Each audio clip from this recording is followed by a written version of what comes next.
90 రోజుల కోర్సు పూర్తి చేస్తే చాలు 100% ప్లేస్మెంట్ సపోర్ట్ తో సాఫ్ట్వేర్ జాబ్ మీ సొంత. వెంటనే కోడ్ జ్ఞాన్ డెస్టినేషన్ ని సంప్రదించండి. పవన్ కళ్యాణ్ గారికి ఎవరు ఆపదలో ఉన్నా ఆయన క్షణాల్లో వారి కష్టాలను తీరుస్తారు. మమ్మల్ని ఎవరు నాయకులు ఎవరు మమ్మల్ని పట్టించుకోలేదండి. మరి బిడ్డలు ఎలా పోసింది, ఇల్లు కూడా తిరంగా లేదు. ఆమె వచ్చేమన్నారంటే వారి భర్త చనిపోయారంట ప్రమాదంలో. ఇల్లు కారిపోతుంది. చాలా ఏడ్చామండి తెల్లు పిల్లలు. నేడు తండ్రి మా పెద్ద భర్త లేదు అని కుమారు.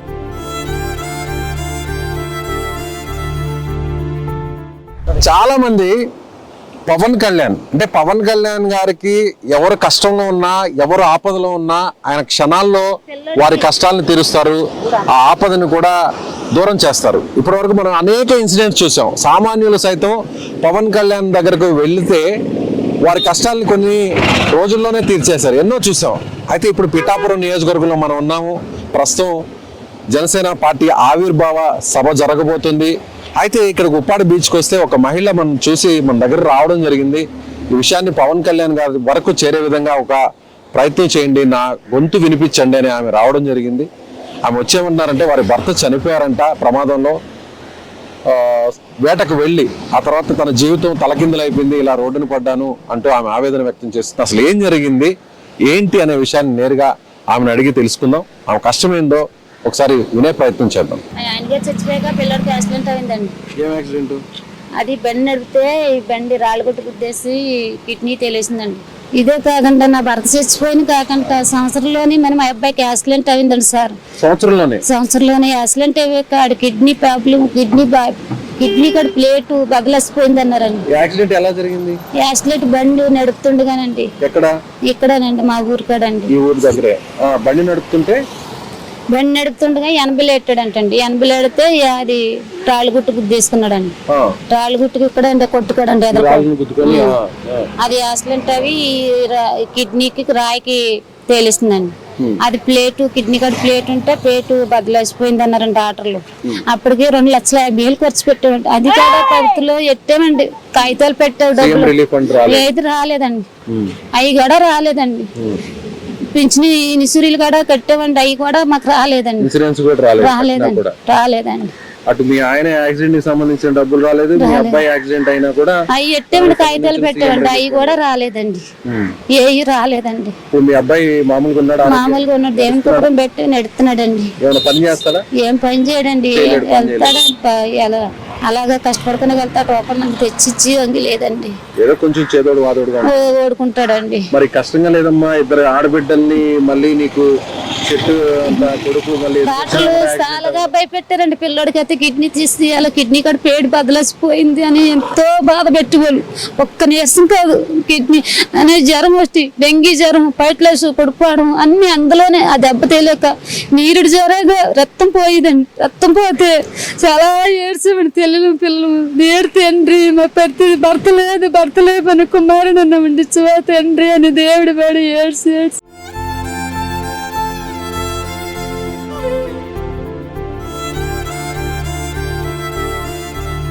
ఇప్పుడు దేవుడు కనికరించి అలాగే మమ్మల్ని అయినా భర్త లేవని కుమారుడు చాలు అని అనుకున్నప్పుడు ఆడు పెడితే ఇప్పటికి బుర్ర మైండ్లో ఉండదండి. తెల్లి మాట వాళ్ళకి ఇచ్చాడు. ఆడ తెచ్చిచ్చిన రోడ్డు మీదకి రావచ్చిన పని లేదండి. పవన్ కళ్యాణ్ ఈవేళ మా ఆయన గారు చచ్చిపోయి 6 సంవత్సరాలు అవుతుంది. 6 వెళ్ళిపోయి 7 వచ్చిందండి. 7 వచ్చిన పవతలో మాకు ఏ సాయం మాకు ఇవ్వలేదండి. యాక్సిడెంట్ అవి బోట్లో ఇంజరీ మీద పడిపోయి చచ్చిపోయారండి. మమ్మల్ని నాయకులు ఎవరు మమ్మల్ని పట్టించుకోలేదండి.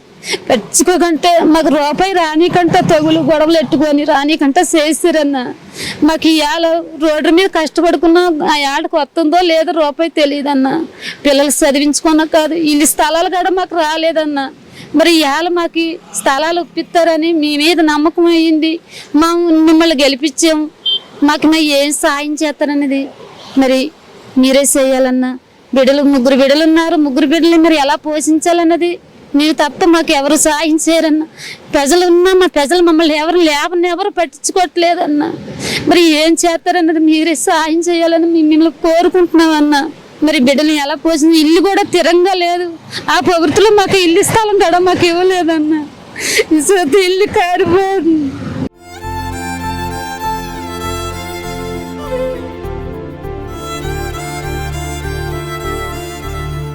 ఎలా అనిపిస్తుందమ్మా? అప్పటి వరకు మీ భర్త బతుకున్నప్పుడు ఎలా ఉంది మీ జీవితం? అప్పుడు అలాగే తెచ్చుకుంటే భర్త ఎప్పటికైతే నేను ఎక్కడికి వెళ్ళలేదు, ఇంటికాడ ఉండేదా. మా భర్త తెచ్చి పోషించేవాడు మమ్మల్ని. మీరు బయటకు వెళ్ళి కష్టపడుకునే వాళ్ళకి కాదు. ఇవాళ రోడ్డు ఎక్కి కష్టపడుకున్న అందులో ఉంటే తిన్నట్టు లేకపోతే లేదు, అయాళ్ళకి ఉంటుందో లేదో తెలియదు. చాలా కష్టం, చాలా బాధ. అయినా ఈ రోడ్డు రట్టుగా వేసుకుంటున్నాం కానీ చేపలు ఈ రోడ్డు ఉండిస్తారో లేదో తెలియదు. ఎక్కడ వేసుకోవాలన్నది మాకు స్థలాలు లేవన్నా. చాలా బాధేస్తుంది. ఒకవైపు భర్త ఇలా అప్పటి వరకు బాగా పనిచేసుకుంటున్నటువంటి భర్త, చేపల వేట సాగిస్తున్న భర్త, ఈమెను పిల్లల్ని చదివిస్తున్నవాడు, 2 ఆడపిల్లల్ని, కుమారుని కూడా చదివించేవాడట. చనిపోయిన తర్వాత మరొక సంవత్సరంలోనే కొడుకు కూడా బైక్ యాక్సిడెంట్ అవ్వడం జరిగింది, ప్రాణాంతకంగా మారడం జరిగింది. లక్షలు ఖర్చు పెట్టాము. సో ఇప్పుడు కొడుకు కూడా చదువు ఆపేశాడు.